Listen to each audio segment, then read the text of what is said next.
This video is going to cover some basic security measures that you can put in place for your WordPress site. Now, the 4 items we're going to be covering in this video is number 1, we're going to replace the default ID number 1 with the newly created admin user account, and I'll show you that here in just a second. Number 2, we're going to keep everything up to date, and I'll cover that in more detail here just as soon as we get done creating that new admin user account. And number 3, if using older versions of WordPress for some odd reason, then I'm going to show you how you can hide the version number of that older version of WordPress you're using from potential hackers. And number 4, doing regular backups of both your files and your database is a good thing, and I'll show you how you can tackle that pretty easily. So first off, replacing the default ID number 1. What the heck am I talking about? Well, whenever you first install WordPress, it asks you to create a admin user account and a password. Well, that admin user account is assigned to the very first slot in the database, and that's ID number 1. Logging into my cPanel control panel, let me show you what I'm talking about. Scroll on down to databases and click on PHP My Admin, and this is going to show you all the different databases that you have assigned to that one domain. And this is the one for the demo site that we're working on. And you can see right here at WP Users, we go ahead and open this up. It's going to give a list of all the users on that database, and right now there's just the one, but the ID number 1 is right here, and it's assigned to the administrator, and that is a potential security issue. So we're going to get around that by simply creating another account inside of our WordPress dashboard by coming over to Users, Add New, enter a new username, email address, first name, last name, website if you want, password, and then under Role, hit the drop down, Administrator. And that will assign this particular user to the next available slot. And of course, in this case, there's only one, so the next available slot will be ID number 2.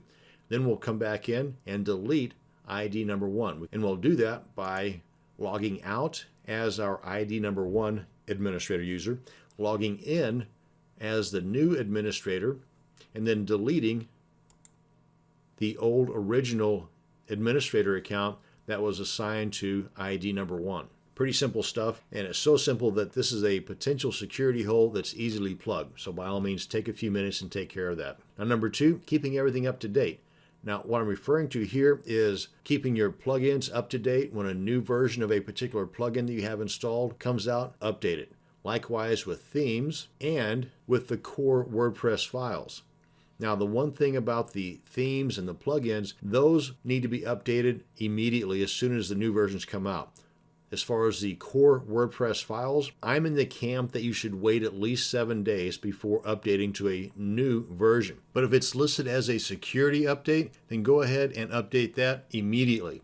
Otherwise, on new versions of WordPress, sometimes there's some lingering compatibility issues between the new version of WordPress and some plugins or themes. So let somebody else find out about those on their site, and that can take about 3 to 5 days. So again, new versions, wait a few days. Security updates, update immediately. Other than that though, update your plugins and your themes immediately. And number 3, if using an older version of WordPress, you want to hide the version number from the potential hackers, because older versions of WordPress are known to have security issues.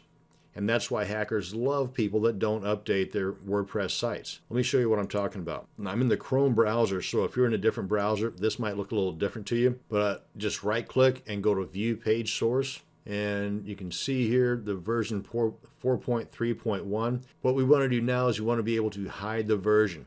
Because if this says 3.2, then the hackers, doing just what I just did, will be able to gain access based on whatever security hole there was in that older version. So we want to be able to hide these version numbers, and there's a couple of ways we can do this.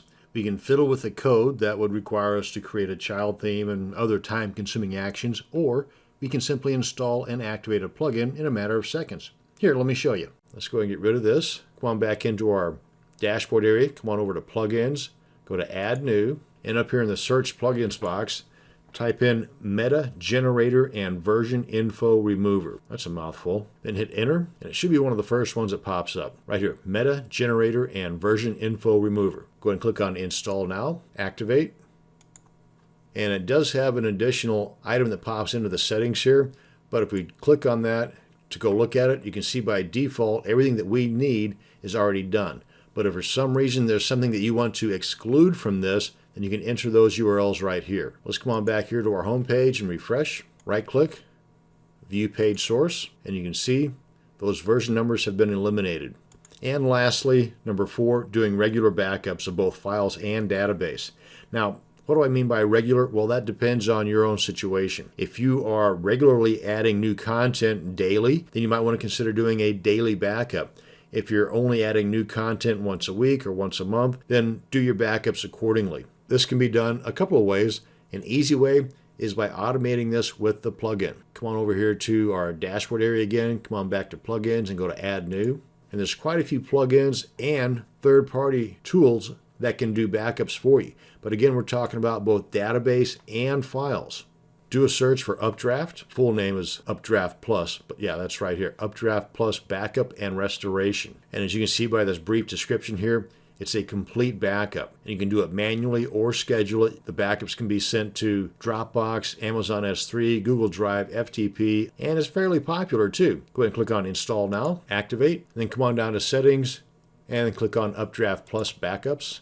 And between the updraftplus.com site and their FAQs, you've got plenty of information here on how to set this up and to put this to use for both manual and automating the backup process. Now, there are many more security measures that you can put into place to help keep the bad people out, but for now, the items covered in this video will help keep your site safer than the sites that do not have these basics in place. That's going to bring us to the end of this video on basic WordPress security. Thanks for watching, and you have a great day.